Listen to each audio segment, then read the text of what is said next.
falar um pouco sobre as três, tá? Ao longo da fala de cada uma, elas vão poder se expressar melhor, mas a gente queria trazer um pouco, claro, do que as traz aqui, em termos de, com, ah, da- em termos de experiência e trabalho acadêmico, mas também trazer um pouco da humanidade dessas referências, né? Trazer um pouco do que elas fazem para além dos papers e dos títulos que elas têm. Então, vou começar em ordem alfabética pela Carolina Tamayo Osório. A Carolina, ela atualmente é professora da Universidade Federal de Minas Gerais. Ela se descreve como uma mulher latino-americana, nascida e criada no campo na Colômbia, filha da educação do campo e professora. Corredora e andarilha pela pele da mãe terra, acolhida pelos movimentos indígenas para suas lutas pela educação. Pessoa que encontra-se em constante processo de decolonização e aprendendo a lutar contracolonialmente no âmbito da educação matemática. Ela é a colombiana mais brasileira que vocês vão conhecer.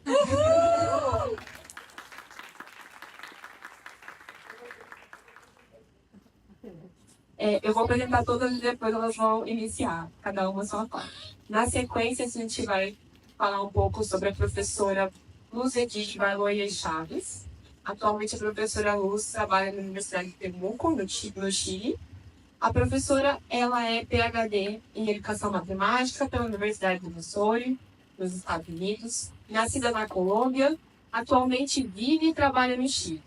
Sua pesquisa se concentra no exame dos processos de racialização no sistema de práticas da educação matemática. Atualmente, ela é responsável por um projeto de análise de desenvolvimento profissional de docentes de matemática iniciantes em contextos escolares rurais, migrantes e indígenas.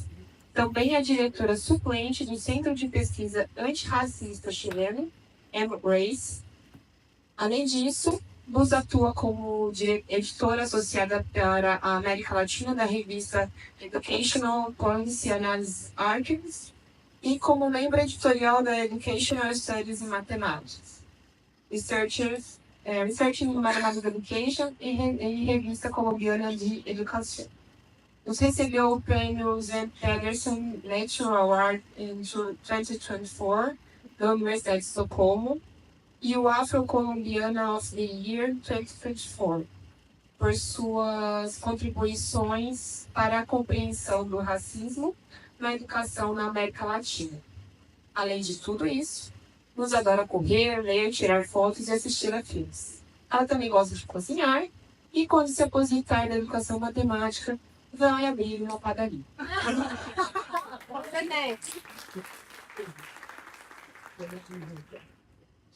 Na sequência, Melissa Andrade Molina, atualmente é professora da PUC de Valparaíso, no Chile. Melissa é mamãe de Jenny, mas...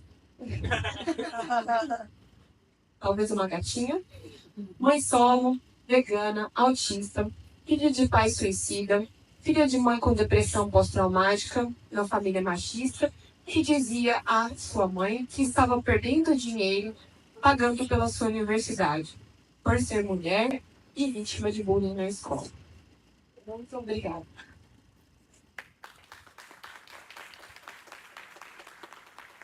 Graças.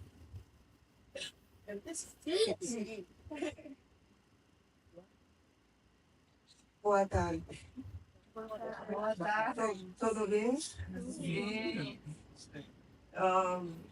Lamento que no saber portugués para poder conversar de una mejor forma, para poder expresarme mejor. Así yo voy a hacer esta presentación en español. Y hoy he decidido hablar sobre los resultados preliminares de una investigación, un curso que está en su segundo año ya. Entonces, quiero compartir unas ideas iniciales de esta investigación que trata de analizar las disposiciones de profesores novatos de matemáticas en la región de la Araucanía. La Araucanía en Chile es una región muy especial porque es la casa de la comunidad indígena más grande de Chile, que son los mapuches. Entonces hay unas relaciones raciales históricas que configuran la vida cotidiana, que configuran la escuela y que configuran la enseñanza de las matemáticas. Pero además es la zona con mayor cantidad de familias rurales. La ruralidad también es un elemento que define la identidad de las personas en la Araucanía. Y además llegamos los migrantes. Entonces hay una confluencia de situaciones y de tensiones históricas muy particulares que configuran la formación de los profesores de matemáticas en esta región. Entonces quería iniciar esta conversación sobre las disposiciones raciales de los profesores de matemáticas, comenzando con lo que nos dice la investigación sobre la enseñanza de las matemáticas en contextos escolares racialmente diversos, étnicamente racialmente diversos. Entonces sabemos que en clases donde hay estudiantes negros, indígenas, que vienen de familias económicamente marginalizadas, los profesores usan, por ejemplo, preguntas de bajo nivel cognitivo. Hay un control riguroso sobre el cuerpo de los estudiantes, ¿verdad? Hay unos procesos de invisibilización de las contribuciones de esos estudiantes y hemos visto también que los estudiantes son posicionados como incapaces de aprender matemáticas complejas. Digamos, estas son las características. Entonces luego los estudiantes, ¿cierto? Los estudiantes negros, indígenas, los estudiantes empobrecidos por este sistema económico dominante, tienen malos resultados en la clase de matemáticas y estas son explicaciones de los profesores sobre el desempeño, sobre por qué a estos estudiantes les va mal en matemáticas.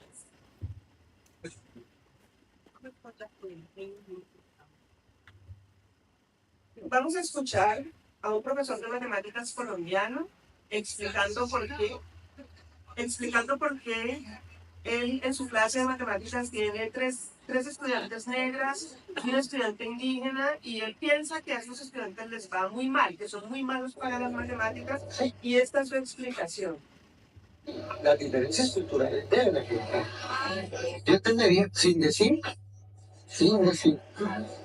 de que por esa razón todos tengan que entrar en el mismo. Porque yo me encontré con compañeros de estudio de raza negra, que supuestamente son muy dedicados al holgorio. Yo estoy aquí, ¿no? Y eran muchos villanos, no necesariamente. También el holgorio, pues la danza y todo eso. También me encontré con muchachos de la raza indígena, donde ya en la universidad, un muchacho ahí muy brillante con los procesos y tal. Entonces, decir que porque es determinante para todos, no, pero sí podría estar buscando a su mayoría. Ya. Las diferencias étnicas, culturales. ¿Y de qué manera? O sea, uno de no encontrar en esos lugares un tipo de dedicación que potenciara las capacidades o el cuerpo de capacidad matemática. Dos, que hubiera interés más por otras actividades que por las líneas cognitivas. ya. Pues de pronto alguien podría decir, no, pues este para nosotros es muy importante el folclore. Y todos no van a hacer matemáticas. Todos no van a estudiar licenciatura ni literatura. De pronto yo le tengo bien ese instrumento musical y ahí estará mi profesionalismo, si soy un profesional, pues llego a desarrollarme como persona y todo eso.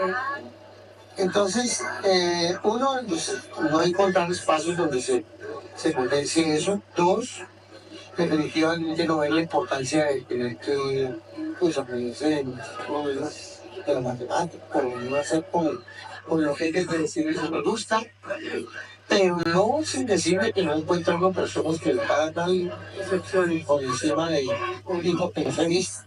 Todo eso. Sí, sí, bien, tenemos un profesor diciendo que sus estudiantes indígenas y negros les van a dar en matemáticas porque seguramente ellos están interesados en el baile, el folclore, los deportes, o que en sus comunidades les interesa es tocar instrumentos musicales, pero no les interesan las matemáticas. ¿Sí? Entonces, son, ¿cierto?, todas estas narrativas sobre quiénes son los estudiantes que pueden ser buenos en matemáticas, que tienen lo que se necesita para aprender matemáticas. Y esta es una narrativa de un profesor en el 2013, hace 12 años, ¿verdad? Entonces, eh, es que estoy leyendo, tengo la presentación en portugués y ya no sé qué es.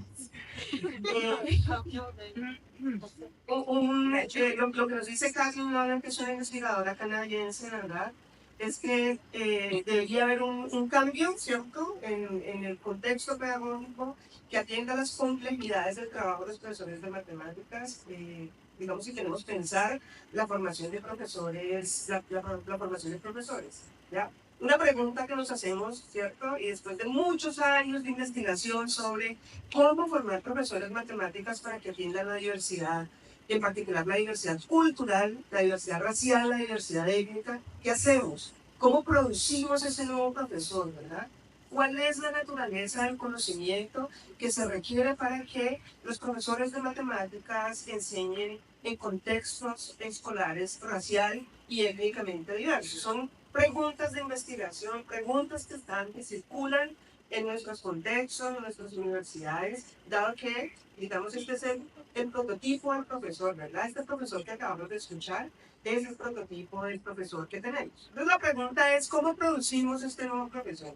¿Y cuál es el conocimiento? ¿Cuál es la naturaleza del conocimiento matemático, ¿cierto? Que se requiere para que los profesores enseñen con todas estas palabras, inclusividad, respeto por la diferencia, digamos, todos estos discursos que vienen desde la reforma de la educación, las distintas reformas de la educación matemática, ¿no?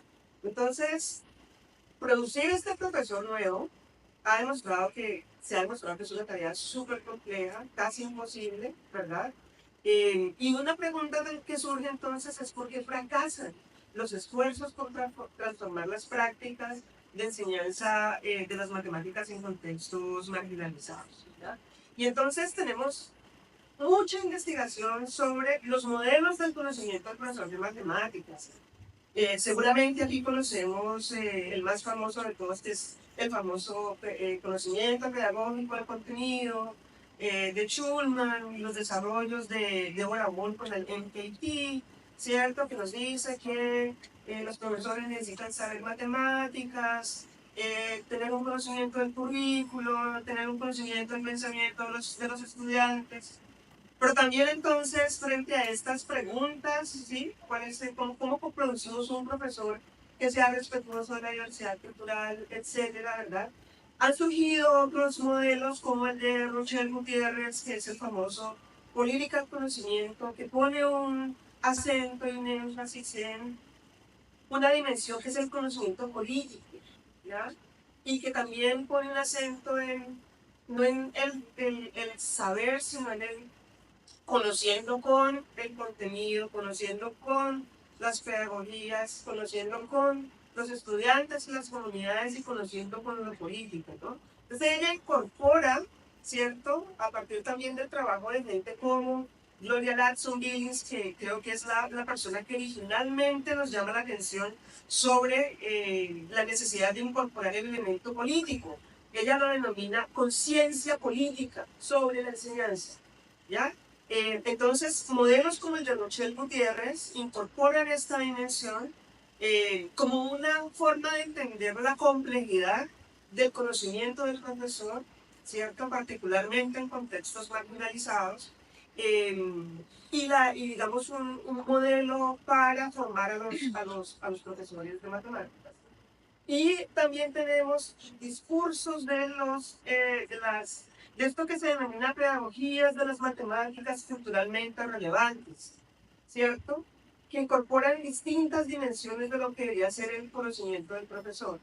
Y aquí vemos entonces cómo sigue estando en el fondo este modelo de Schulman, que tiene que ver con un conocimiento sobre las matemáticas, altas expectativas de los estudiantes, conocimiento del contexto de los estudiantes, etc. ¿Ya? Entonces tenemos estos conocimientos, pero la pregunta sigue siendo la misma. La pregunta sigue siendo, ¿cómo hacemos para desarrollar este conocimiento? Incluso la pregunta es si es posible desarrollar estos conocimientos del profesor en las instituciones actuales tal y como las conocemos, ¿sí? Entonces digamos, de estos modelos, hay uno que, con base, digamos, en la revisión de la literatura, ¿sí?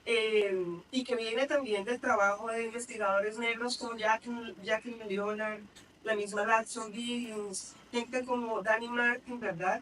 Nos dicen, pero es que hay un elemento que es clave, ¿sí? Un elemento que es clave y es justamente esta conciencia sociopolítica sobre la educación, sobre las matemáticas, ¿verdad? Sobre la forma como distintas energías configuran la formación del profesor de matemáticas. Y entonces hay una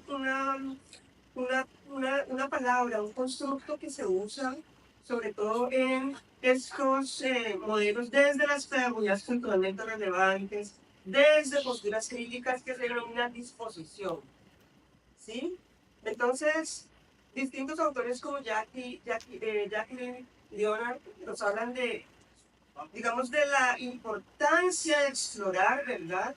Estas disposiciones. De alguna manera, lo que nos están diciendo estos investigadores es que no va a haber ningún cambio en las prácticas de las matemáticas si no afectamos las disposiciones de los profesores. Es decir, podemos tener muy buenos profesores que saben implementar resolución de problemas, que saben diseñar buenas tareas matemáticas.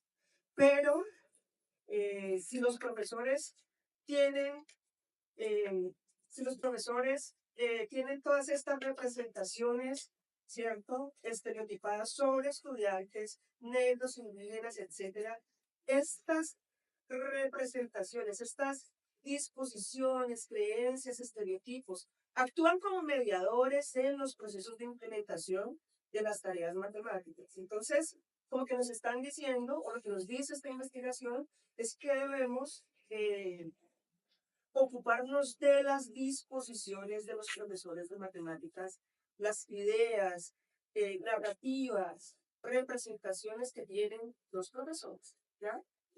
Entonces, también nos dice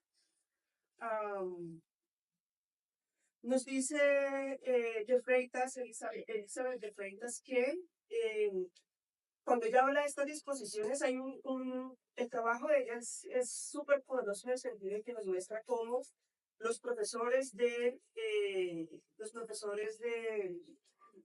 estudiantes para profesor de matemáticas se niegan a hablar de racismo, se niegan a hablar de la inequidad económica, se niegan a hablar de los problemas de poder en la clase de matemáticas. Entonces, ella ubica el problema de las disposiciones, del desarrollo de disposiciones, en el problema de la identificación.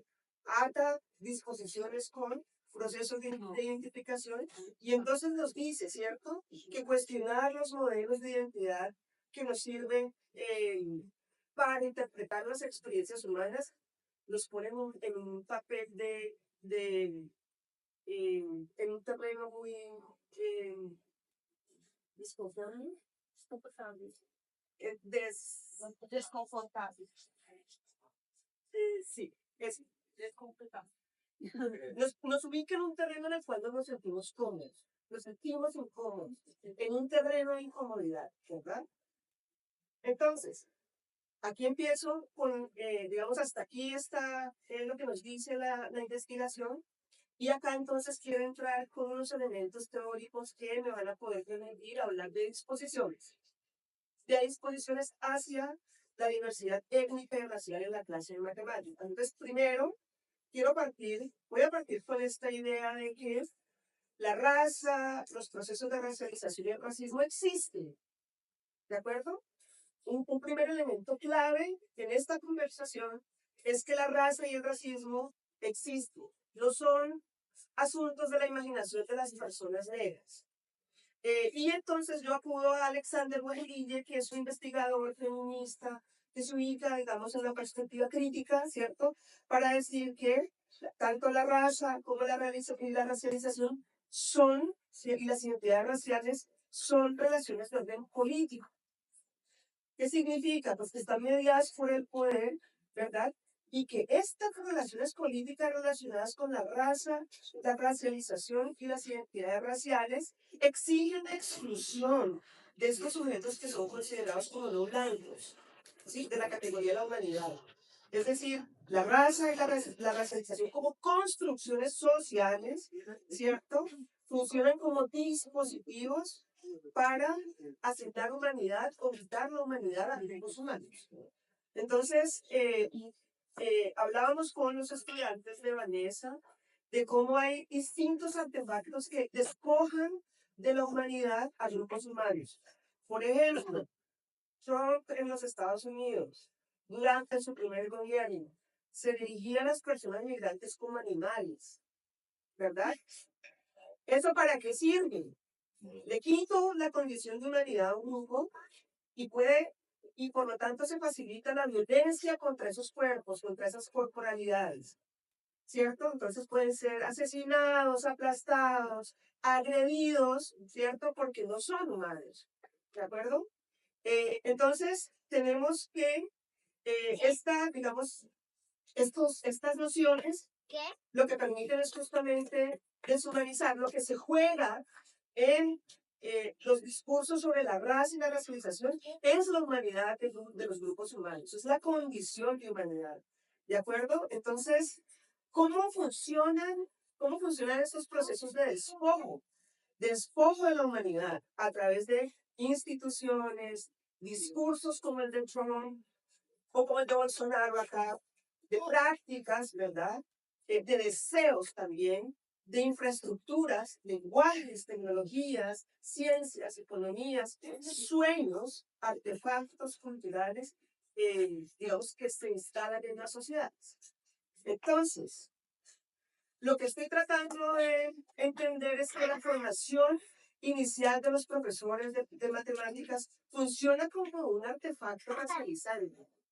Funciona, no es una institución neutral, sino que por el contrario, ¿cierto? Es políticamente, es un artefacto político. Funciona como un artefacto a través del cual se recrean representaciones sobre las matemáticas, ¿cierto? Sobre las corporalidades que pueden aprender en las matemáticas.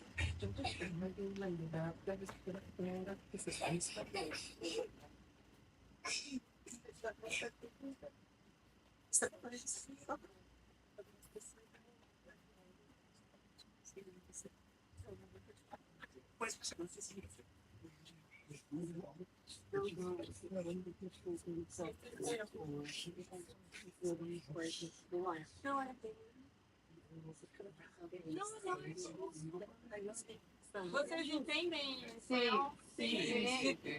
Lo siento, entre tantos. Porque lo que podía salir mal, salió mal. Entonces,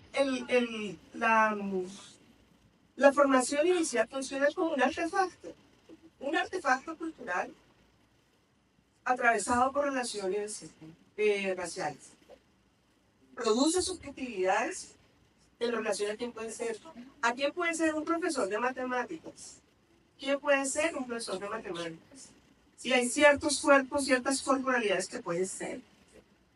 Y ya sabemos cuáles son las corporalidades que se nos vienen a la mente cuando hablamos del profesor de matemáticas. Generalmente es un hombre, ¿cierto? De la cultura dominante, ¿ya?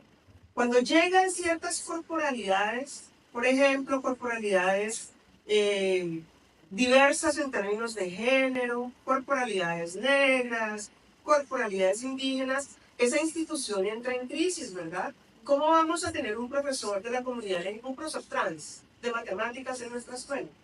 ¿Cómo vamos a tener un profesor trans, cierto? Él, como estudiante de pedagogía en matemáticas. Estas corporalidades, ¿cierto? Ponen en tensión la naturaleza de la formación inicial del profesor, ¿verdad? Entonces, la formación inicial funciona como un artefacto a través del cual se reproduce de manera sistemática, ¿cierto? Representaciones dominantes sobre las matemáticas, su enseñanza y aprendizaje. Entonces, el otro elemento que creo que es súper importante es que la formación inicial, como un artefacto racializante, socializa al futuro profesorado en discursos y prácticas antinegras dominantes en las sociedades, en particular, ¿cierto? Cuando pienso en lo racial. Entonces,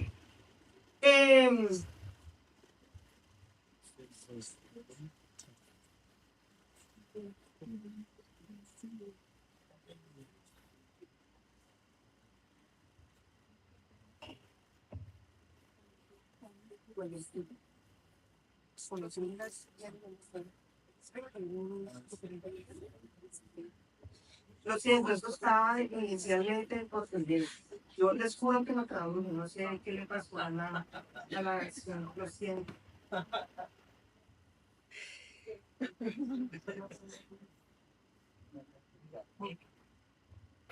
Professores de informação inicial que estão resolvendo questões sobre isso.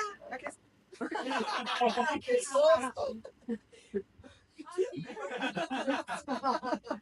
Lo siento. Entonces, en la literatura, ¿cierto? Esta idea de las disposiciones viene circulando hace harto tiempo ya, fuera del campo de la educación matemática inicialmente. Entonces, por ejemplo, Villegas es una investigadora latina en Estados Unidos que trae al campo esta definición que es la dominante sobre exposiciones. Ella dice que son las tendencias de un individuo para actuar de determinada manera en unas circunstancias particulares con base en sus creencias. Entonces ubica, digamos, ¿cierto? Las disposiciones las ubica como estas creencias que de alguna manera nos hacen actuar de ciertas formas en distintos momentos, ¿ya?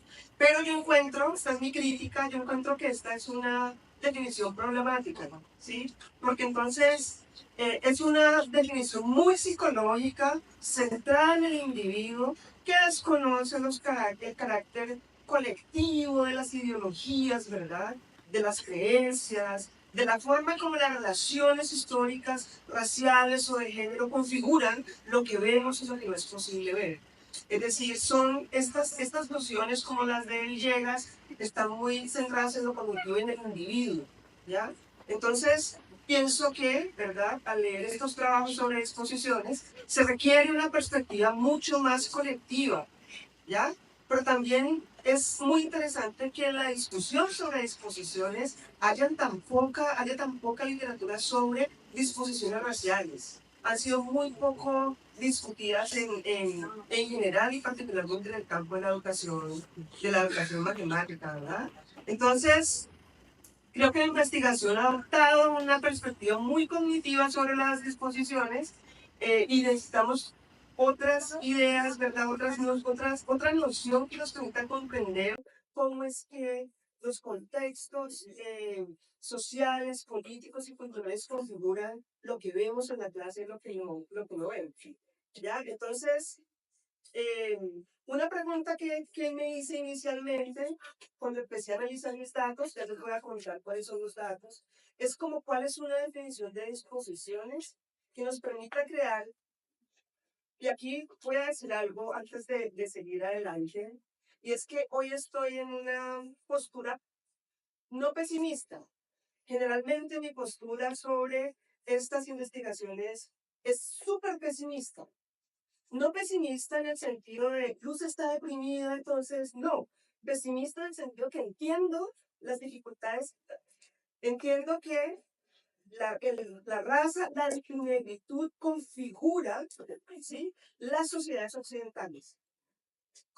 Esta configuración, ¿sí?, se da, como dijimos antes, en distintos dispositivos supremamente complicados de transformar. Ese es mi pensamiento. Pero hoy estoy positiva. Hoy tengo un ánimo positivo para decir que esta visión de exposiciones, ¿cierto?, nos puede permitir en el futuro, ¿cierto? Necesitamos una noción de exposiciones que nos permita crear oportunidades para que la formación, para que los estudiantes, los futuros profesores puedan examinar críticamente sus creencias sobre la negritud y la raza en la clase de matemáticas. Estoy asumiendo que eso es posible hacer, es posible hacerlo, es posible transformar la naturaleza antinegra de la educación matemática. ¿De acuerdo? Eso hoy soy optimista. Esta es la investigación en la que me baso para tratar de responder esta pregunta, ¿ya? Y es una investigación que tiene dos momentos. Un primer momento que fue el año pasado, durante el 2024, con 12 profesores de 3 universidades de la región en el último año de formación. De estos profesores, 3 son mapuche, 6 tienen origen rural y 3 tienen origen citadino. ¿Sí? Algunos son mapuches rurales, mapuches urbanos. Tienen estas, digamos, combinaciones identitarias. Este año y el próximo año es el segundo momento. Tenemos 10 participantes que están en sus primeros años de ejercicio profesional. Que están en sus primeros años de ejercicio profesional. Los estamos siguiendo, ¿verdad? Entonces, los principales datos de esta investigación son entrevistas. He asumido un enfoque narrativo, ¿verdad? Entonces, lo que estoy tratando de hacer es que lo que traté de hacer es que estos 12 estudiantes para profesor produjeran historias, ¿sí? Historias sobre su experiencia como profesor, como estudiantes de pedagogía en matemáticas. Historias sobre quiénes son ellos, quiénes fueron ellos como estudiantes de matemáticas, ¿sí?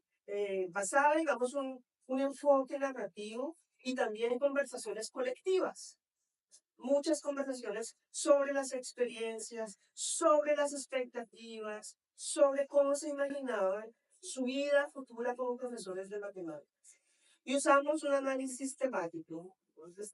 Estoy usando un análisis sistemático. Entonces hay unos resultados preliminares. ¿Sí? Hay unos temas, 5 temas emergentes en estas narrativas de los profesores, ¿verdad?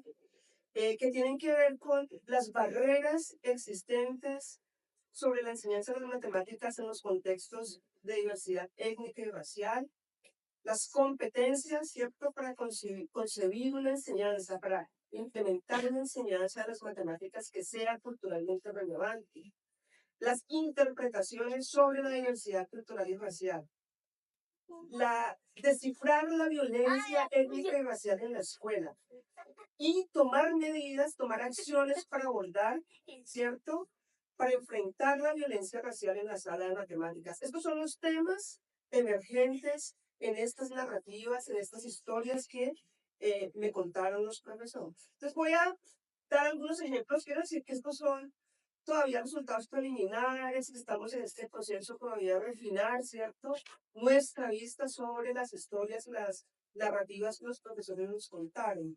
Entonces, esta, por ejemplo, esta narrativa en relación con las barreras existentes para la enseñanza de las matemáticas en contextos de diversidad y racial. Es decir, cómo estos futuros profesores interpretan qué es lo que impide enseñar matemáticas, cuáles son los obstáculos que emergen para enseñar matemáticas en escuelas con estudiantes mapuche, en escuelas con estudiantes migrantes. Esta, por ejemplo, es una narrativa de un estudiante no mapuche que viene de la ciudad, ¿ya? Y entonces, fíjense, digamos, las distintas ideas, las distintas ideologías que emergen en estas narrativas, ¿no? Dice, por ejemplo, que hay muchas... ya. Su forma de interpretar, ¿cierto?, una barrera es la procedencia de los estudiantes, las familias, ¿no? La vulnerabilidad de las familias. Es que una barrera son estos estudiantes que llegan cansados porque la mamá y las familias trabajan de noche en la feria, ¿cierto? Entonces, es decir, el problema, la barrera es la pobreza de los estudiantes, ¿sí? Las condiciones de los estudiantes que impiden que... ¿Cierto? Recuerden que estamos interpretando cómo es que ellos interpretan las barreras. Y para estos estudiantes, ¿cierto? Una barrera es el origen de las familias. También, por ejemplo,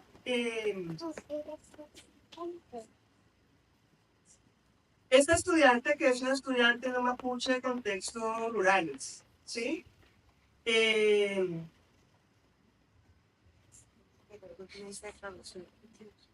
Ya no sé qué dice.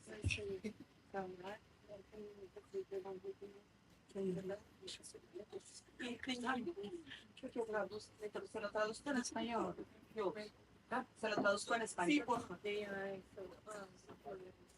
Sí, sí, cosas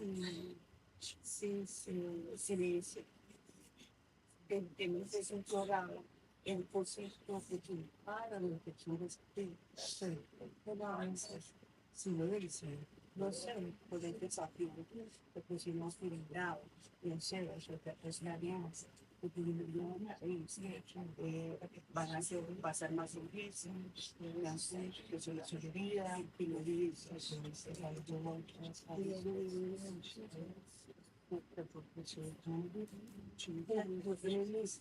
y ahí está que es sistema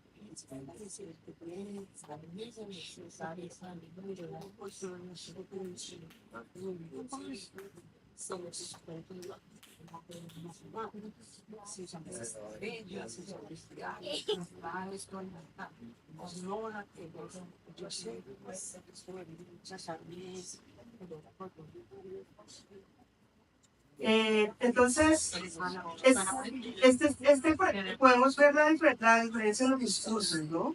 Esta persona que es cierto en una mapuche de contexto urbano nos dice las familias de los estudiantes son un problema y por lo tanto eso es una barrera. Pero este estudiante, cierto, que es un estudiante de una mapuche que viene de contexto rural, nos dice no, somos nosotros los que ponemos desafíos a los estudiantes, les ponemos obstáculos porque los estudiantes no tienen límite. Entonces, sí, ellos van a aprender porque no tienen límite. ¿Ya? Somos nosotros los profesores los que ponemos el límite a los estudiantes. Entonces vemos cómo, ¿cierto? Si pensamos la formación inicial docente como un artefacto, vemos cómo hay discursos que se refuerzan como este de las familias son un problema, pero también vemos que estudiantes que vienen de contextos rurales, ¿sí? Este estudiante, por ejemplo, que tiene una historia muy poderosa sobre cómo él siendo estudiante rural escuchaba a los profesores de matemática diciéndole, tú nunca vas a salir de aquí. Sí, yo no te enseño las matemáticas que le enseñamos a estudiantes de las ciudades porque tú no las necesitas. Entonces, para él es claro que quien pone el límite es el profesor, pero que él, ¿cierto? Los niños no tienen límite. Entonces, luego viene, digamos, otras narrativas relacionadas con la interpretación de la diversidad cultural y racial. ¿Ya? Esta es una estudiante mapuche que viene de escuelas rurales y nos dice que en la escuela rural todas eran una familia, ¿cierto?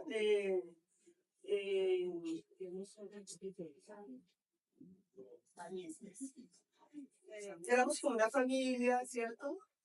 Y entonces tiene estas ideas sobre la ruralidad también, ¿verdad? Cómo se interpreta lo rural y lo racial. Se interpreta de manera, en mi opinión, romántica, ¿verdad? Venimos, somos todos iguales, en lo rural no pasa nada, no pasa nada mal, todos somos como una gran familia, ¿ya? Bien, y tenemos narrativas relacionadas con descifrar cómo los futuros profesores de matemáticas descifran, ¿cierto?, la violencia racial en la clase de matemáticas.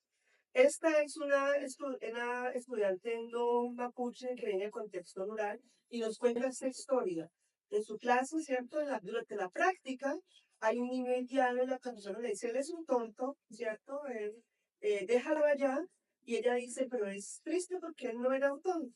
Lo que pasa es que para él era difícil adaptarse, estaba en proceso de transición, no habla el idioma, ¿cierto? Está adaptándose y por lo tanto era difícil. Vemos entonces un ejemplo me parece que es muy potente, de cómo un estudiante, un futuro profesor, tiene los elementos para descifrar violencias raciales en la clase, para interpretar, ¿verdad?, la condición de un niño que está siendo violentado por la profesora y por sus amigos. Entonces, este es, digamos, un ejemplo de cómo se descifra, pero también de cómo no se descifra. Esta es una estudiante, ¿cierto?, no mapuche de la ciudad, ¿cierto?, que sencillamente dice...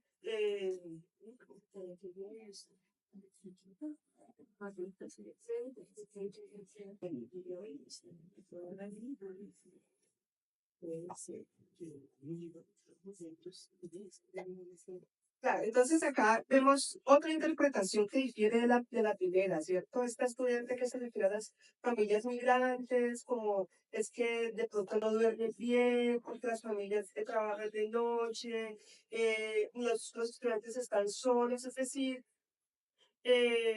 digamos, adopta los discursos dominantes sobre las familias migrantes en la sociedad. Entonces tenemos dos ejemplos, ¿cierto?, de estudiantes, de futuros profesores, en su capacidad para descifrar distintas formas de violencia racial en la escuela, ¿no? También tenemos cómo en las narrativas los estudiantes deciden tomar acciones o no, ¿cierto?, contra formas específicas de violencia en la clase de matemáticas, ¿ya? Entonces, por ejemplo, este estudiante no mapuche de contexto urbano, cuando es la misma estudiante que dijo, que vio como la profesora decía, este niño es un tonto, aquí lo que dice, no, yo no quiero, me molesta la estigmatización de la profesora, y lo que yo hice fue acompañar al niño, trabajar de forma más personalizada, me contaba que usaba más gráficos, letras más grandes para ayudar al estudiante a incorporarse en la clase de matemáticas. Entonces, hay acciones, ¿verdad? Hay estudiantes que pueden descifrar situaciones de violencia racial en la escuela y tomar acciones en contra de él. Pero hay estudiantes que no lo hacen, que adoptan estos discursos dominantes, ¿verdad? Y lo que hacen es, por ejemplo, tomar acciones eh, que que son, en mi opinión, súper interesantes porque son el status quo, lo que nos dice el status quo que hay que hacer. Entonces, por ejemplo, creo que este es un buen ejemplo de eso. Tengo que aprender creol para enseñarle al niño haitiano, ¿sí? Y uno piensa, no, sí, esto es una buena idea, pero no lo es. Esa no es la forma de responder, ¿cierto? Desde la perspectiva crítica racial, no es la forma de responder a actos de violencia racial en la clase de matemáticas. Aprender el idioma no resuelve, no es una forma inclusiva, no es una forma que atiende, ¿cierto?, la naturaleza violenta de la clase de matemáticas. ¿Ya? Esta también es otra forma de tomar, de los estudiantes de tomar acciones frente a formas específicas de violencia en la clase, ¿verdad? Entonces, dice esta profesora que en la clase, ¿cierto? Esta era la fundación de la otra no era. Sí. ¿Cuál era la otra? Lo siento. Esta es la de tengo que aprender criollo porque habían estudiantes en la clase, entonces es la forma digamos, de responder a la exclusión de los estudiantes en clase.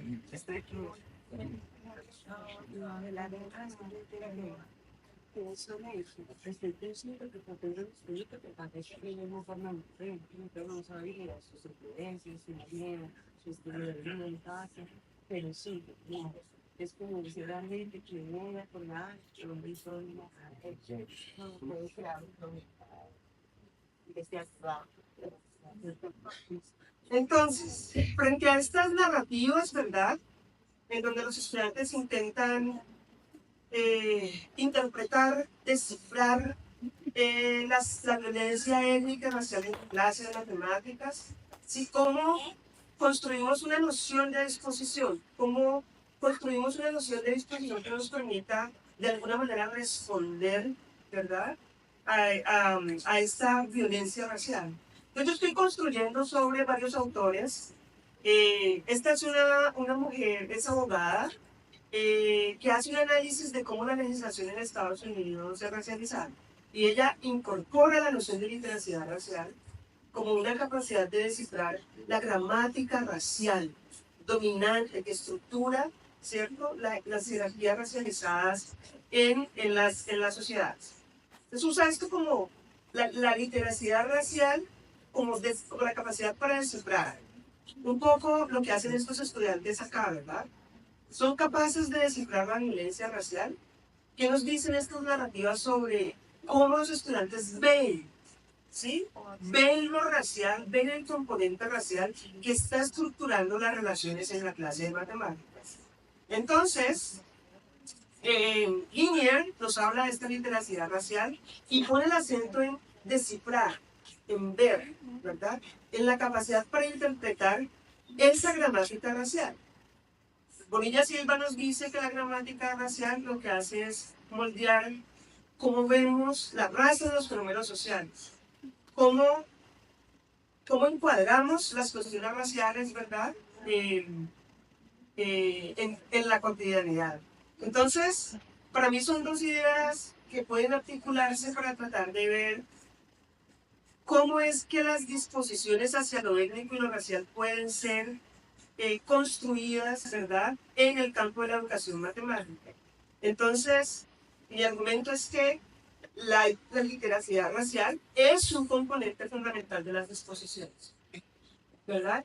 Y que desarrollar estas disposiciones involucra comprender las intersecciones de poder y raza, ser capaz de localizar creo que no traduce eso, y analizar sistemas raciales, ¿sí?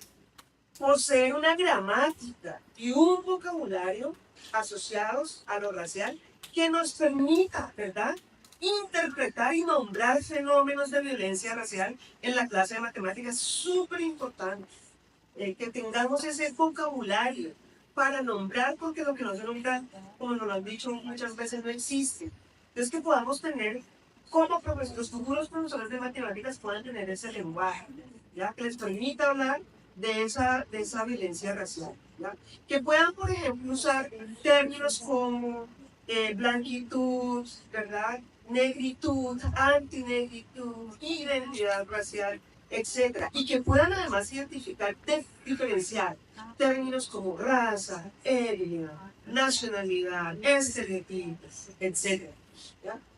Entonces, y el otro elemento es que puedan ver, leer, reformular y resolver situaciones de violencia racial. Entonces, una conceptualización preliminar de la noción de disposiciones que nos sirvan en la educación matemática, ¿cierto? Es que los futuros profesores de matemáticas necesitan aprender a ver la violencia racial, ¿cierto?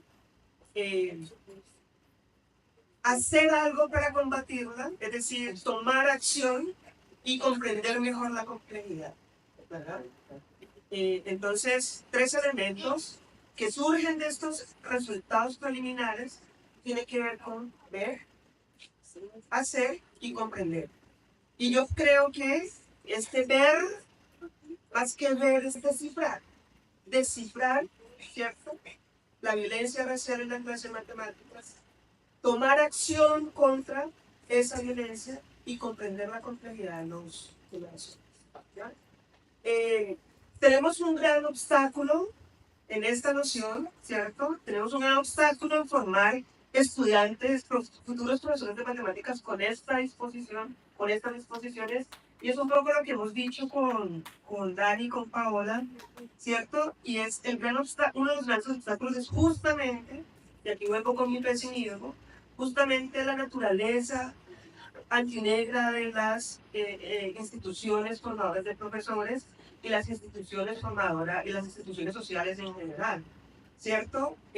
Charles Mills nos habla de esta epistemología de la ignorancia, de esta ignorancia blanca que impide, ¿verdad?, que podamos justamente descifrar y tomar acción, ¿verdad? Es la forma como, por ejemplo, en Brasil, la percepción que ustedes tienen sobre lo racial es historizada, está configurada por las ideologías raciales de la democracia racial. No existe el racismo, lo negro no existe porque todos somos mestizos, ¿cierto? A eso es a lo que nos enfrentamos, digamos, como un desafío fundamental para movilizar disposiciones hacia lo étnico y hacia lo racial. Eso era lo que tenía para contar. Muchas gracias.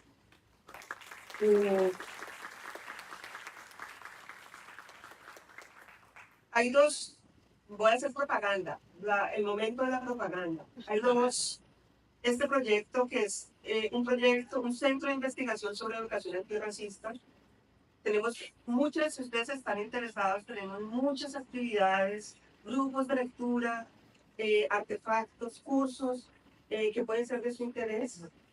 Este es el proyecto, esta es la información sobre el proyecto que financia este estudio y esta es mi información. Estoy a la disposición con preguntas, cualquier cosa que necesiten. Muchas gracias. Gracias, Luz. Muito obrigada. Agora, por favor, Elisa.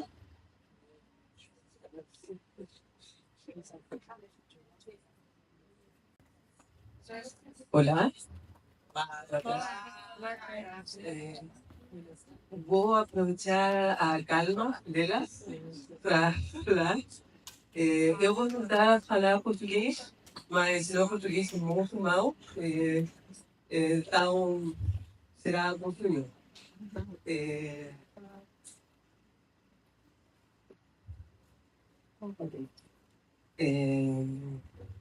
Destruir a infância das crianças em nome do progresso econômico. Este é um pensamento que me ha acompanhado muito tempo.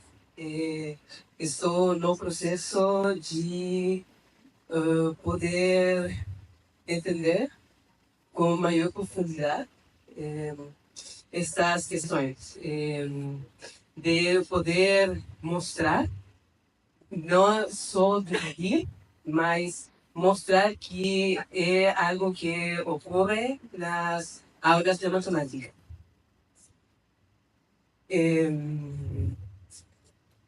Estou trabalhando no projeto, um projeto com estudantes de escola, como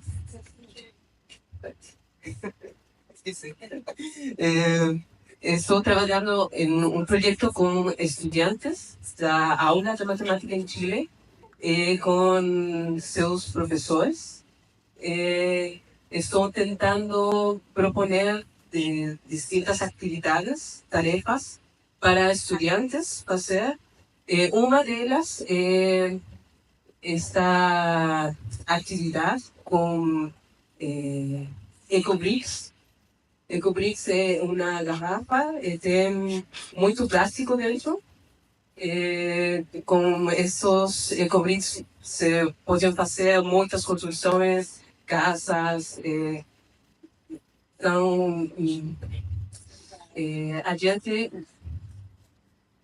pôs uma atividade usando esses Ecobricks e frações com estudantes. A tarefa era calcular quantos Ecobricks nós precisamos para uma família construir sua casa.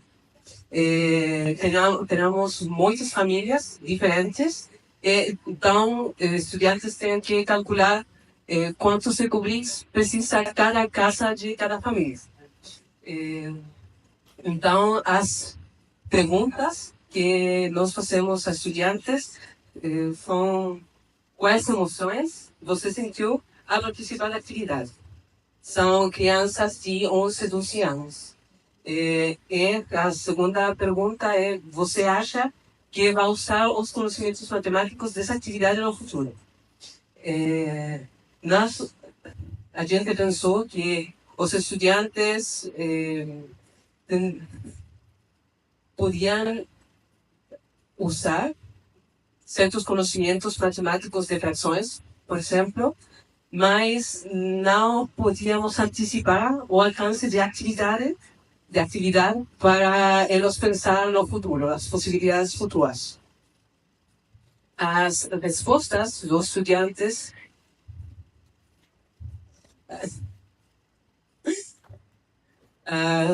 suas respostas foram: que emoções sentiste? Quais emoções você sentiu ao participar da atividade? Para uma criança, ele disse: em um momento senti raiva por não conseguir resolver um exercício, mas ficamos felizes. Então, eu penso qual é a noção de êxito que nós temos na aula da matemática.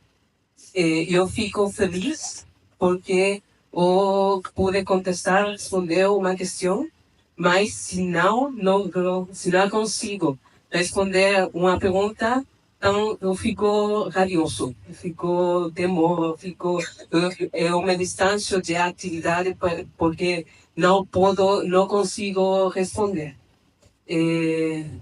Outro estudante, ele respondeu: sentir pressão e confusão. Então, não são emoções felizes, não são sentimentos felizes que a matemática promove. Sim. Não são sentimentos felizes que a matemática escolar promove na sala de aula. Para a segunda pergunta, você acha que vai usar os conhecimentos matemáticos dessa atividade no futuro? O meu estudante respondeu: acho que não, porque no meu trabalho no futuro não vou precisar disso. Então, um conhecimento matemático que tem sentido, que existe, só na sala de aula de matemática. Fora, não é possível, não é um conhecimento útil, não é funcional para a vida cotidiana. Segundo a estudante, diz: sim, porque vai me ajudar em provas no futuro. Não é um conhecimento que eu vou utilizar para minha vida. É um conhecimento que vai ser funcional porque eu tenho avaliações,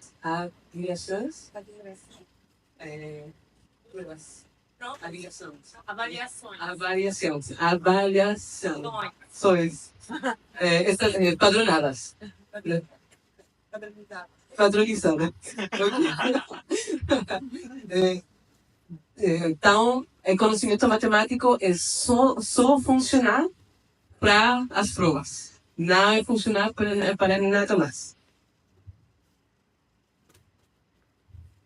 Além disso, também, nós perguntamos aos professores, a estudantes, que estão em uma escola inclusiva. É uma escola bem atípica no Chile.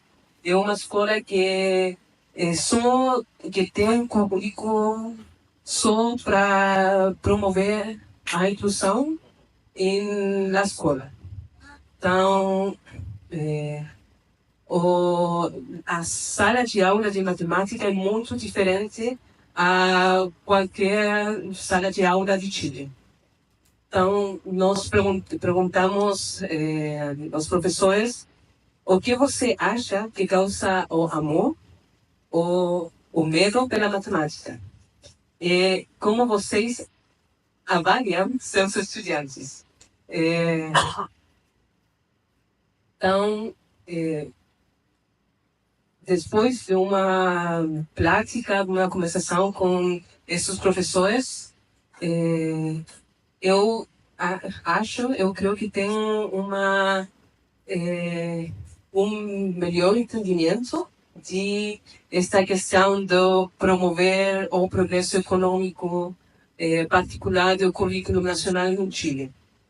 Um desses professores diz, mesmo que meus pais tentassem me ajudar, eu sabia o tipo de prova que a professora iria nos dar. Então, eu apenas decorava os exercícios que ela solía saber. Esta é uma resposta de um professor. Teria sido mais significativo se alguém tivesse me dito: esse conhecimento se conecta com algo que você vai aprender daqui a 2 anos, mais ou menos. Esse tipo de conversa que hoje tenho com meus colegas, eu professor da matemática. Em outras disciplinas, dá para improvisar. Em matemática, não. Outro professor diz, por mais boas intenções que tenhamos, por mais que mudemos nossas práticas e materiais, por mais inclusiva que seja a nossa escola, no fim do dia ainda somos avaliados pelo CIMSE. É uma avaliação padronizada no Chile. E não é que eu seja 2 pessoas diferentes, mas você quer que seus alunos tenham as ferramentas para se sair bem. Nosso problema é que focamos em outras coisas, como inclusão, mas a universidade não é inclusiva. Então, será que estamos prejudicando eles para não oferecer as habilidades necessárias para a universidade? Então, estes professores têm mais confusão que eu. Estes professores buscam, procuram inclusão na aula de matemática, mas eles sabem que tentando fazer isso, eles prejudicam seus estudantes, porque eles não vão ser funcionários competentes para o sistema. Não para suas vidas, mas para o sistema, para a universidade, para outras coisas mais neoliberais. Eles não vão ser exitosos na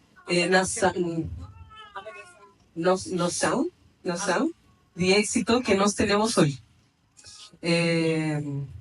Então, alguns alunos não sabiam como preencher uma avaliação padronizada. Então, percebemos que deveríamos ensinar as habilidades que deixamos de lado, porque nossa energia está em garantir que eles gostem de aprender matemática. Esta é a reflexão de um professor. Então, em esta escola inclusiva que promove a inclusão, eles sabem que o resultado que seus estudantes vão ter nas avaliações padronizadas não vai ser ótimo. Então, eles querem mudar a uma aula mais tradicional para ter mais oportunidades para seus estudantes. Eles estão mudando esse foco na inclusão para outras habilidades mais cercanas ao pensamento tradicional. Então, ela é Glória Anzaldúa. Então, seus pensamentos dela ajudam-me a pensar que a posição atual de la matemática, como a matemática escolar tem sua estrutura bastante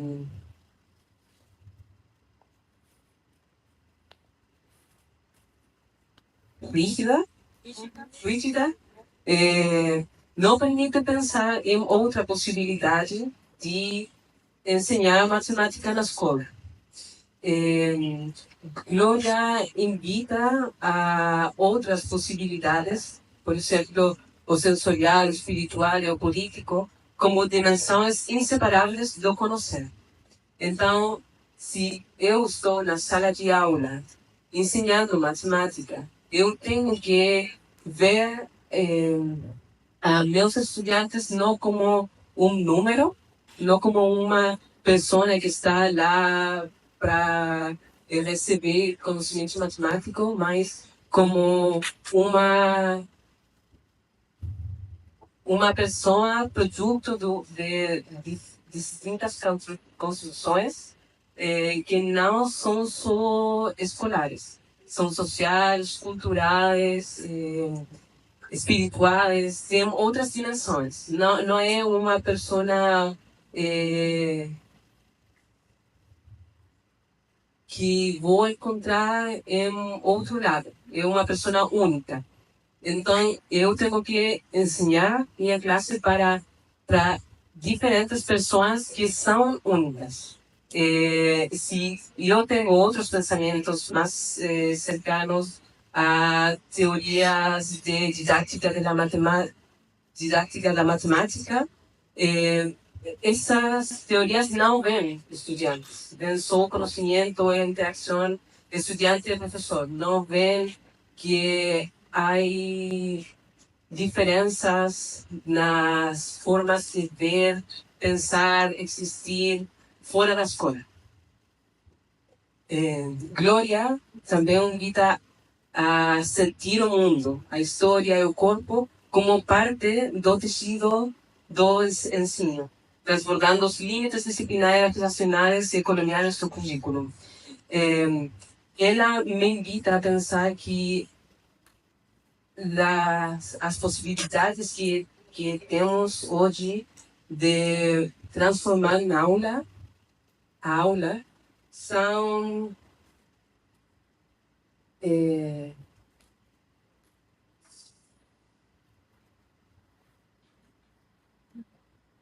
eu não consigo pensar em português e em espanhol. As possibilidades que hoje temos de transformar na aula são encaminadas hacia pensar em tarefas que sejam culturalmente situadas, que nos permitam entender a epistemologia de las interações na sala de aula. Glória invita-me a pensar em Karen Barad com seus pensamentos de interações, em os que o professor e o estudante construem mutuamente na interação, no processo de falar, no processo de poder pensar mesmas ideias na sala de aula. O professor não é quem tem conhecimento matemático para ensinar. Não tem todo o conhecimento. Tem um conhecimento bastante particular. E quando interactua com o estudante, o professor faz o professor. Se uma pessoa não tem conexão com seus estudantes, provavelmente não se faça professor. E mesmo o estudante é uma pessoa que interactua com outros estudantes, com o professor, se faz estudante na interação. Então, é uma conexão mais complexa que só conhecimento matemático e currículo. É uma discussão mais crítica, política, das diferentes dimensões que têm essas relações na aula. Glória também invita a pensar que precisamos imaginar o currículo da matemática como uma experiência encarnada, relacionada e aceita nas escolas. Um espaço onde não se transmitam saberes hegemônicos, mas onde se habitem mundos compartilhados, se construa sentido com os outros, reconhecendo as múltiplas conexões que configuram nossa existência. Então, sentir esta fala é para invitar vocês a pensar em sentir e pensar o currículo a partir das margens, onde o corpo, a terra, a memória e a linguagem se entrelaçam como forças de criação pedagógica. Precisamos habitar a sala de aula como uma fronteira viva, onde o espiritual, o político e o afetivo se combinam para transformar o conhecimento em uma experiência corporificada, situada e libertadora. Obrigada.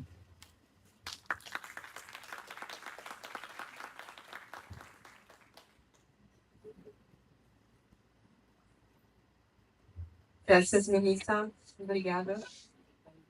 Carolina,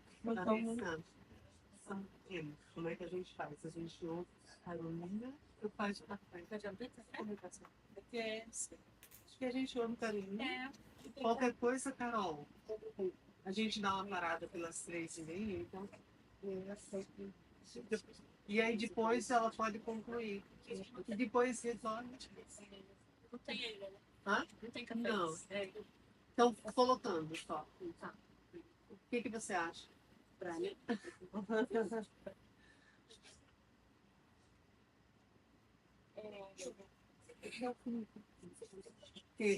Da Thaís? Mãe, desligou? O Felipe Só perto. mexe o mouse pra mim. Desligou a coisa. Aê! Mas tem que pôr no desenho. Não é essa apresentação. Não é? Não é. Essa apresentação não é. Você sabe, não? Eu não sei se você consegue mudar. Chama o Felipe, se ele tá ajudando lá fora. Cadê o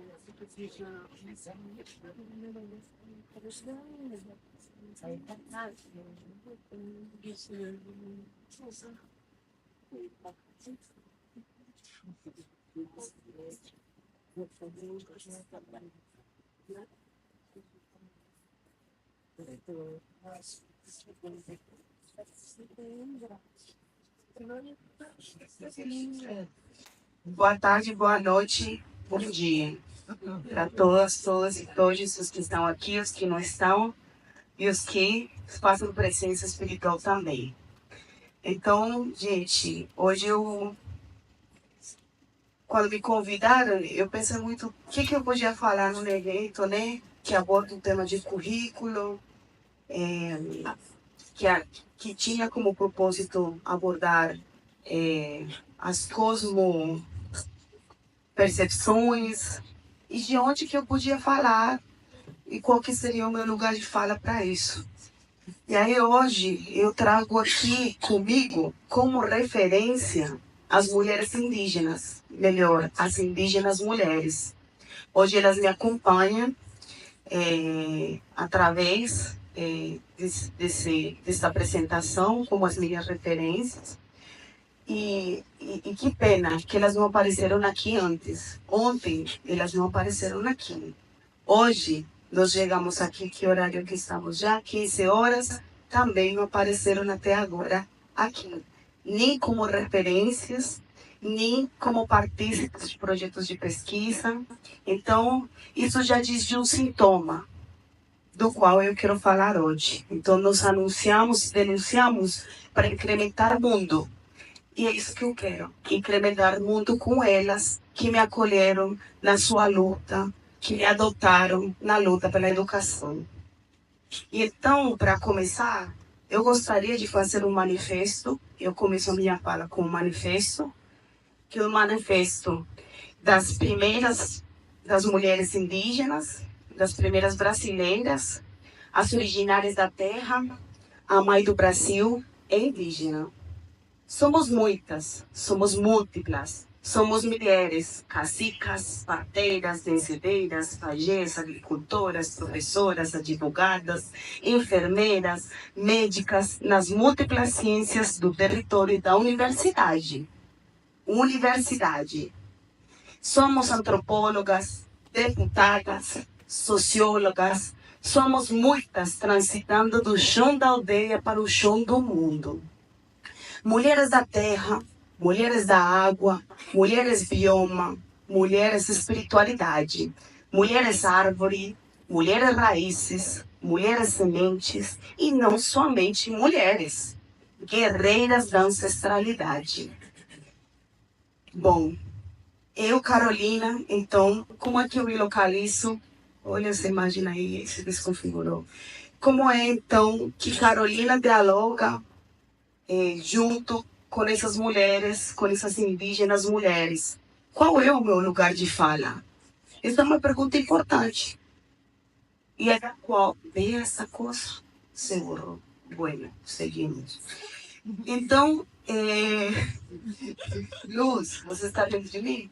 Porque é casualidade, nós estamos na mesma sintonia, né? Bom, então, esse é um questionamento que eu me faço constantemente. Qual é o meu lugar de fala no encontro com as indígenas mulheres? E esse questionamento, ele é mais forte para mim agora. Não é um questionamento que eu me faço desde que eu trabalho com comunidades indígenas há mais de 16 anos. Porque eu trabalhava muito mais com homens. Quando eu ingresso na UFMG, eu começo um trabalho e passo por várias circunstâncias que me levam a pensar no feminino. No feminino da branquitude, no feminino da negritude e também no feminino indígena. E aí, esse questionamento constante do que significa ser mulher branca em um contexto de pesquisa e de trabalho com indígenas mulheres que surgem outras epistemologias, que têm outras formas de pensamento e que estão atravessadas pelo preconceito racial, pelo patriarcado e pela misoginia dentro da universidade. E através disso, então, eu começo a pensar o meu lugar de branquitude em relação à indígena mulher e os privilégios brancos que eles me contornam enquanto mulher branca na academia. Diferente da noção de sujeito autocentrado, implícita em vários projetos de esquerda, a noção que considero fundamental para a construção de uma sociedade efetivamente democrática é a de um sujeito de reconhecimento recíproco. Então, eu penso minha branquitude com relação à reciprocidade. E aí eu retomo a pesquisa de Lourenço Cardoso, que ele vai diferenciar entre branquitude crítica e branquitude acrítica. E também, dentro dessa branquitude crítica, ele vai dizer: não adianta você só dizer que você é antirracista. Suas ações, elas têm que ser reflexo do seu posicionamento. Então, nessa direção, me localizo desse lugar como uma mulher branca, latino-americana, me localizo na branquitude crítica, nascida e criada no campo, pesquisadora de interesses de povos originários da Colômbia e do Brasil. Eu sou acolhida pelo movimento indígena do lugar que eu ocupo, que é o lugar da academia, que é o lugar do movimento e da militância intelectual. E eu me encontro num processo de decolonização como um exercício como exercício contracolonial e de confluência. E aí a confluência, o conceito de Negovispo, foi muito importante para mim nessa relação do estabelecimento, né, de uma perspectiva de um sujeito branco, de uma sujeita branca, antirracista, que se coloca disponível para reconhecer e se construir nessa interdependência entre o desconforto das conversas sobre o racismo e refletir criticamente como a branquitude se construi na nossa vida, no caso, na minha vida. E, então, um sujeito que se desenvolve com base na compreensão da sua incompletitude, na alteridade, assumida com a capacidade de reconhecer-se nas relações de interdependência com as outras e os outros e o meio ambiente. E a confluência como uma energia que está nos movendo para o compartilhamento. Quando a gente confluencia, a gente não deixa de ser a gente. Eu não deixo de ser Carolina, branca crítica. Eu não deixo de ser Carolina, acadêmica, que fez matemática, que fez um doutorado, que viajou. Não deixo de ser essa pessoa. Mas eu passo a ser gente com outra gente. Eu não sou só essa gente. Eu sou gente que me vejo com outra gente. A gente rende, a gente confluência é uma força que rende, que aumenta, que amplia. Então, aumenta, amplia, incrementa na academia, que é o lugar que eu ocupo na educação matemática, incrementa na luta pela educação indígena, intercultural, incrementa na luta das mulheres, das indígenas mulheres que se encontram em Brasília todo ano na ATL, e tem um grupo na ATL, o Acampamento Terra Livre, que acontece todo ano em abril, em Brasília, desde 2004, e elas têm um grupo de discussão sobre saúde, sobre educação, sobre políticas públicas, e eu passo a confluir com esses movimentos dessas mulheres indígenas e a ressignificar o meu feminino, a minha branquitude, o espaço que eu ocupo na academia. E então, me vejo como uma professora que realiza pesquisas, assumindo na opção decolonial, na direção do bem viver, e assumo essa opção decolonial a partir da decolonização do meu corpo, do meu ser, das relações de poder que me atravessam, mas eu assumo a contra-colonialidade do negoísmo. Eu preciso me decolonizar como mulher branca, mas também preciso agir, porque não adianta eu dizer que sou parceira das indígenas mulheres, mas toda a minha referenciação teórica, analítica, as exclui. E hoje eu quebro, através dessa fala que estou fazendo aqui hoje, quero quebrar mais uma vez esse pacto com a branquitude. Peço licença a todos os que já me precederam, a todas as mulheres indígenas que não estão aqui, porque são elas que deveriam estar aqui sentadas. E é por isso que eu não falo por elas. Quero que vocês deixem isso muito claro e vou repetir. Eu não falo por elas. Eu vou falar do que eu aprendo com elas. O que é que a universidade, a academia aprende das mulheres, das indígenas mulheres, acadêmicas das indígenas mulheres que estão ocupando as políticas públicas, que estão ocupando os espaços de poder.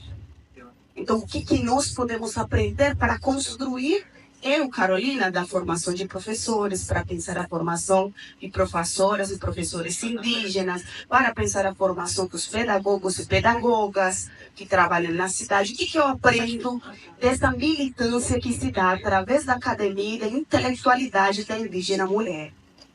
Bom, então, eu vou falar com Gislaine, uma mulher indígena, vou falar em confluência com as indígenas mulheres, né? Está indo, né? Vou falar em confluência com as indígenas mulheres que ocupam a universidade e a academia. Elas são potência da educação superior na luta pela visibilidade das indígenas mulheres, assim como elas potencializam a luta pela visibilidade da mulher não indígena dentro da universidade. Uma confluência contra-colonial a partir da crítica ao colonialismo europeu, como ensina Nego Vispo, ocupando as universidades públicas. Minha postura hoje, então, é pensar com elas e desaprender com as indígenas mulheres e as suas produções acadêmicas. Ao mesmo tempo, pensar o que a educação matemática pode aprender com elas, lugar onde eu estou. Então, mais uma vez, não falo por elas, são elas que deveriam estar aqui falando por elas. Falo do que eu posso aprender junto aos conhecimentos que elas trazem para a academia e que nos permitem produzir políticas públicas raciais outras para a formação de professores e professoras em todos os níveis, na graduação e na pós-graduação, inclusive na extensão. Bom, seguinte, está muito difícil ficar aqui. E como eu gosto de roda, e lamentavelmente vocês não podem fazer uma roda, eu posso. Então agora eu faço minha roda. Dá licença. Sei que estão gravando, mas pode ficar gravando minha voz. Eu tenho que fazer a roda, porque senão não consigo pensar, não consigo aprender. E eu aprendi, então, que fazer a roda faz parte de fazer esse momento menos nosso, fazer esse espaço menos nosso, fazer esse espaço ocupar com outra forma de aprendizagem, onde a gente não precisa estar sentado. Então, quem quiser andar também pode andar, fiquem à vontade. Eu acho, então, que essa geração entrou nos movimentos em volta. E aí, quem que nos fala é a coordenadora das organizações indígenas amazônicas, Francia Varela. Vemos hoje, entre as meninas, essa vontade de estudar, de aprender sobre nossos direitos e lutar pela causa indígena. Essa fala que eu trouxe aqui, ela faz em uma entrevista, na qual ela indica que as mulheres indígenas estão ocupando a academia, saindo das aldeias, mas ela também indica muito bem dito, a mulher indígena não aparece para os brancos, porque os brancos que fizeram pesquisa em nossas aldeias foram lá escrever dos caciques, e quando trazem as mulheres, as colocam como artesãs, as colocam nas práticas, mas não como intelectuais. Então, hoje, eu denuncio aqui para vocês, educadores matemáticos, e os que não são, denuncio a ausência na educação matemática da indígena mulher como referência de nossas pesquisas. Mulheres que já faziam resistência nos seus territórios, séculos e séculos atrás, quando os homens saíam a fechar a BR, quando saíram para Brasília, essas mulheres todas estavam fazendo a educação acontecer dentro das aldeias. Essas mulheres estavam cozinhando para que as pessoas que estavam fechando a BR pudessem se alimentar e manter 15, 20, 30 dias fechando a BR. E tanto a gente se incomoda quando eles fecham a BR. Mas é uma prática política e educacional fundamental de resistência e de insurgência. E então, eu, como sou tão curiosa, fui lá e fiz uma pesquisa. Bom, se eu não encontro, vamos ver se é verdade que elas não estão. Eu vou comprovar, vou fazer o que nos faz na universidade. Então, entrei nas bases de dados, que a gente gosta, né? A gente vem lá, disciplina de metodologia, a gente gosta. E aí, a primeira vez que eu apresentei esse mapa foi em 2003, no Rio de Janeiro, 3 anos atrás, mas ele já está modificado. A cada nova busca e aprofundamento que eu vou fazendo, já vou mostrar para vocês. O mapa vai se complexificando e vai nos mostrando novas coisas. Meu mapa foi assim: quais são os sujeitos da educação matemática? Eu não quero saber de conceitos. Ontem eu gostei muito de uma coisa que o Elenito falou. De matemática todos vocês sabem muito. Ou não sabem, ou talvez ninguém sabe nada de matemática, provavelmente. De uma matemática que dizem que nós temos que saber.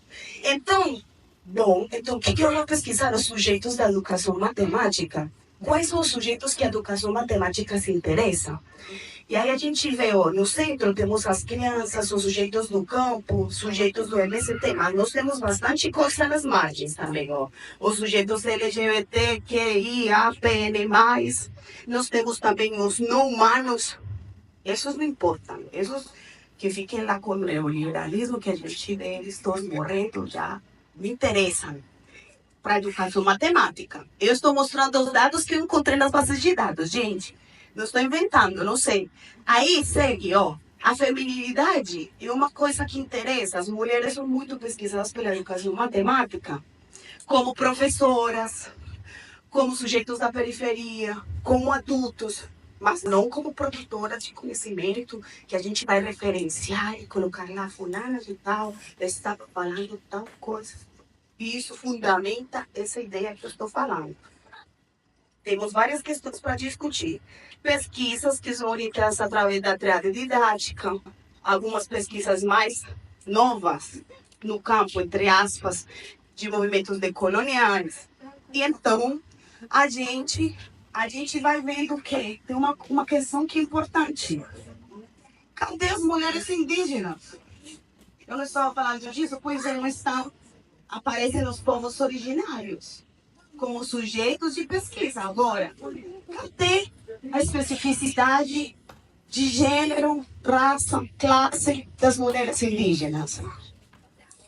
E aí, nós mudamos para o outro mapa. Então, eu aperfeiçoei minha busca. O que eu fiz na minha busca? Olha que legal. Eu fui lá e falei, então, se elas não aparecem, até agora elas não apareceram, a gente vai fazer assim, vou pesquisar como elas aparecem na educação em geral. Será que elas aparecem? Bom,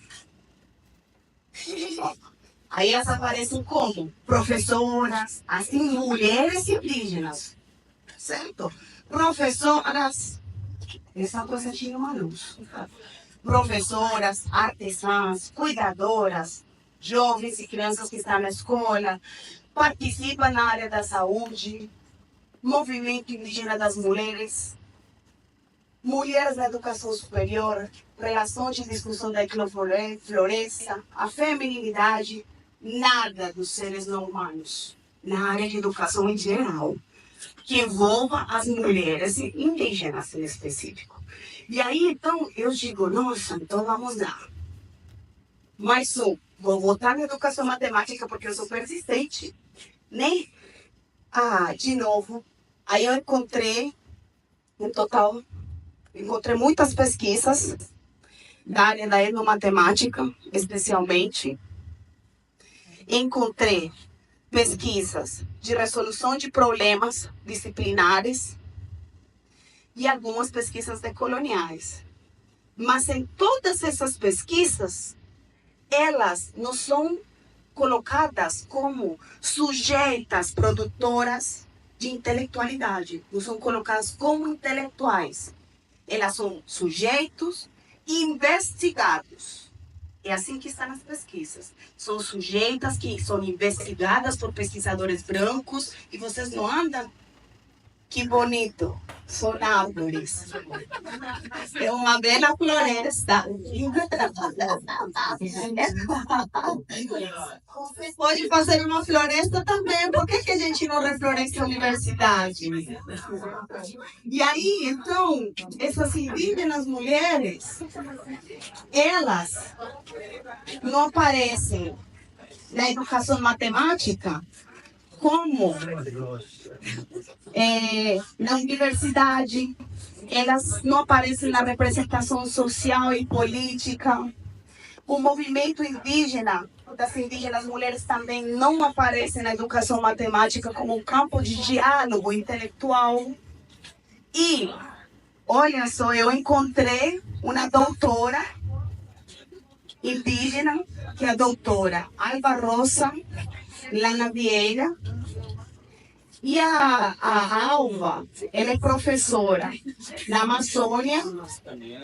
E a Alva trabalha com um modelo STEM, produzindo modelos para formação de professores e modelos na engenharia, com STEM. Mas ela não é referenciada em nenhuma pesquisa STEM. Ela não é referenciada em nenhuma pesquisa de matemática. Mas ela está produzindo pesquisa doutora em matemática. Deixo isso bem claro. Então, gente, o que vocês estão fazendo? O que nós estamos fazendo? Não estão as indígenas mulheres como intelectuais na educação matemática. Homens indígenas, sim, a gente escuta Ayrton Krenak, aqui o Viola falou já Davi Copenhague, Daniel Munduruku. Mas vocês já ouviram falar de Luana Chacriabá? Não. De Maiara Pataxó? Ui, não. Estão perdendo muito. Porque Maiara Pataxó ensina a linguagem das plantas, que a gente precisa bastante, porque na cidade a gente não sabe conversar com as plantas. Porque vocês, como eu, somos desconectados da terra. Bueno, então, as indígenas mulheres, elas estão reflorestando a universidade. E como elas reflorestam? Dizendo para nós sempre fomos objeto de pesquisa. Somos muito presentes na ciência brasileira, que usou nossos corpos e nossa sangue para pesquisar a genética da anatomia humana. mas ainda somos tão invisibilizados nesse espaço. Nós não nos inserimos nesse espaço que nos usou, nos destruiu e que trabalha constantemente para ignorar nossa presença. Que pena, a educação matemática continua ignorando essa presença. Eu não ignoro essa presença, por isso estou aqui com minha fala. E como eu falei ontem, as loucas.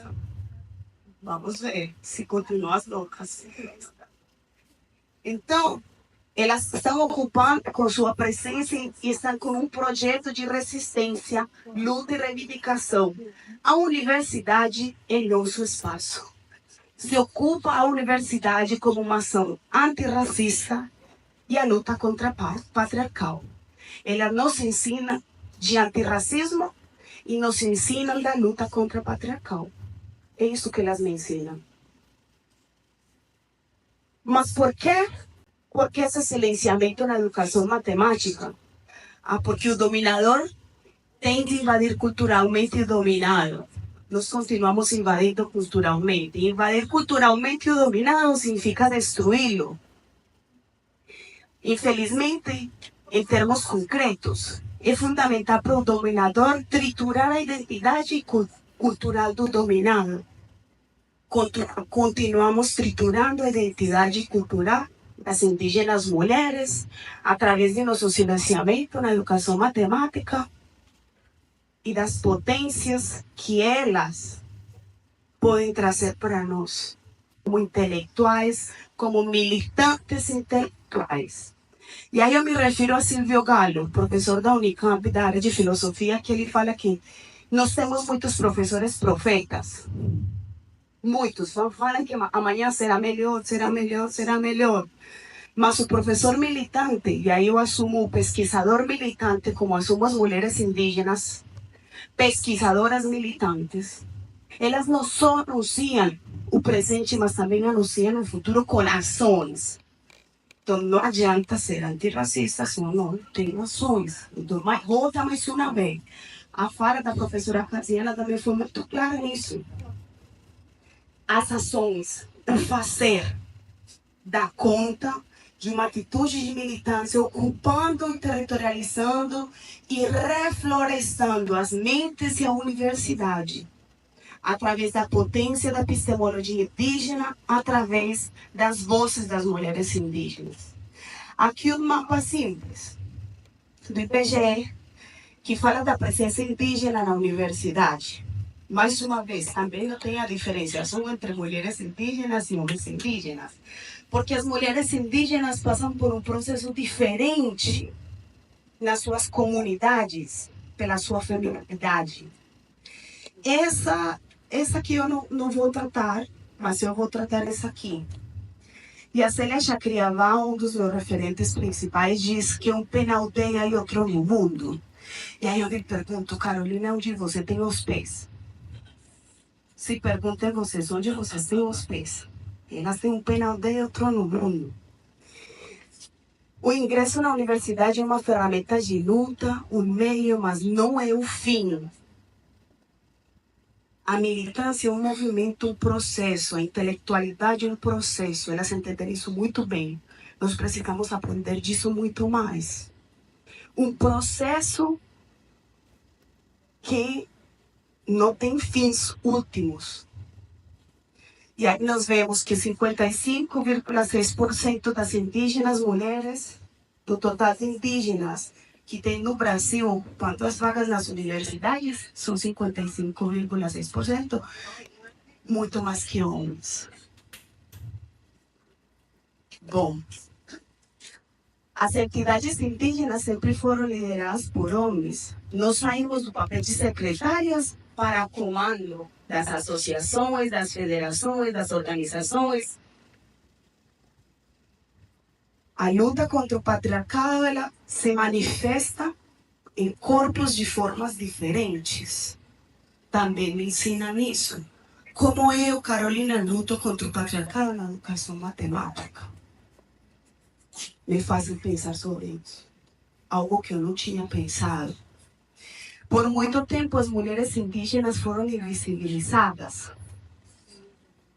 fazendo somente trabalhos nas aldeias, a gente pode também estar assumindo a linha de frente de todas as lutas, e elas estão assumindo as linhas de frente também. E aí eu me pergunto, o que pode na educação superior que problematiza matemáticas aprender com as indígenas mulheres acadêmicas? Lo primero que se me viene a la cabeza es que a universidade não é boa nem má em si. Depende ao serviço de quem ela está. Vamos trocar uma palavra. Universidade, eu tirei a palavra escola para colocar universidade. Agora vou tirar a palavra universidade e vou colocar a educação matemática. Não é boa nem má em si. Olha que coisa potente. Depende a que serviço ela está no mundo. Precisa saber a quem ela defende. A quem defende a educação matemática que suas pesquisas fazem aqui? A minhas, acho que estou dando conta de vocês entenderem a quem a minha defende. Qual é o meu posicionamento e quais são as minhas ações. Isso faz parte das minhas ações. Bom, então, dentro das minhas ações também está aqui a minha referência, Luana Leite Pinheiro Becerra. Luana tem esse livro aqui, vocês podem ter acesso, que traz o papel da mulher indígena Tchacriabá nos tempos de pandemia, através de um estudo que a gente fez das lives, que estão no YouTube, foram mais de 80 lives que nós analisamos juntas, e tem esse livro, Colheita Indígena, onde ela tem um capítulo nesse livro. E o que eu aprendi com Luana? Por que eu estou trazendo Luana? Porque Luana me ajuda a encontrar o meu feminino. Luana me ajuda a entender que meu feminino também é vulnerabilizado na educação matemática. Luana me ajuda a entender que eu era colonialista porque não referenciava mulheres indígenas. Sim, eu era colonialista e não referenciava mulheres indígenas. E ela me ajuda a entender isso. E também me ajuda a ressignificar isso com sua produção acadêmica. E me convida a denunciar para anunciar novas possibilidades de uma educação matemática outra, porque Luana é formada em matemática. Já que nós gostamos tanto de matemática, Luana é formada em matemática. Está falando a mesma língua de vocês, praticamente, só que não. E aí as indígenas mulheres, então, elas possuem um papel importante dentro da organização social das aldeias, mas também tem um papel importante na luta antirracista, na resistência na conquista pelos direitos, e fazem com que Carolina aprenda sobre justiça social e reconhecimento epistêmico. Esse trabalho, essa apresentação hoje tem um papel fundamental no reconhecimento epistêmico das indígenas mulheres acadêmicas. E esse é o meu propósito com essa fala. Para que a gente pense em novas organizações dos tempos e dos espaços da formação da educação superior, porque elas já pensam nisso e podem vir nos ajudar a pensar outros currículos. Muitas discussões que para nós são fundamentais já estão avançadas na academia indígena. Tem discussões, por exemplo, sobre a distinção homem-natureza. Isso não é um tema que nós vai ter que discutir na escola indígena, não faz tema, porque já está implícito na forma em que se vive, na forma em que vivimos a escola, na forma em que vivimos os espaços fora da instituição, porque a educação não é escola. A educação não é escola, também aprendi isso, que a educação se faz outra coisa maior que a escola. A desconstrução do currículo, a formação na educação superior. Então, hoje, na Bahia, mulheres parteiras são professoras no departamento de medicina. Porque é importante que as parteiras estejam ensinando nos departamentos de medicina. Elas são professoras lá.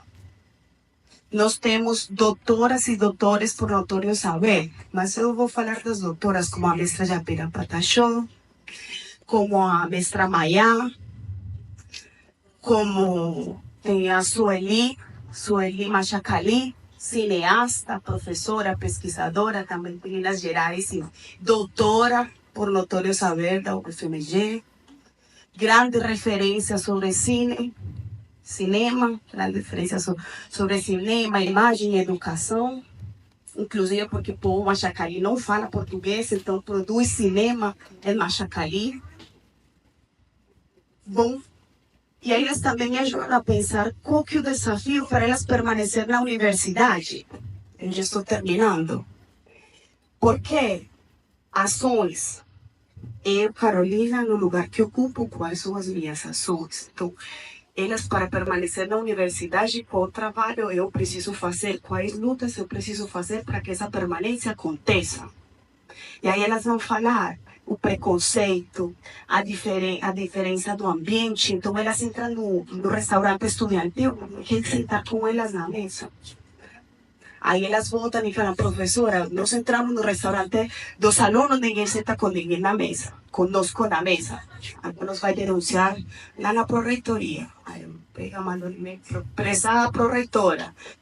As alunas indígenas estão sofrendo preconceito no restaurante estudantil. Nós precisamos fazer uma campanha para lotar o restaurante estudantil de cartazes.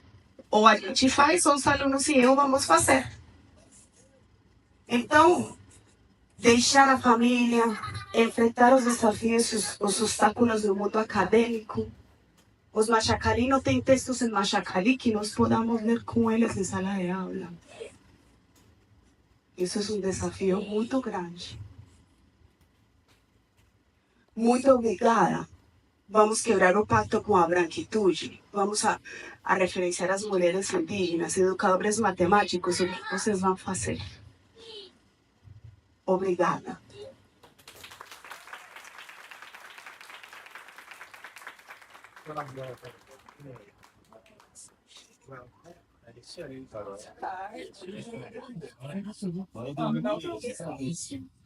Muito obrigada, Carol. Gente, agora nós vamos. Agora são 3h36. Gente.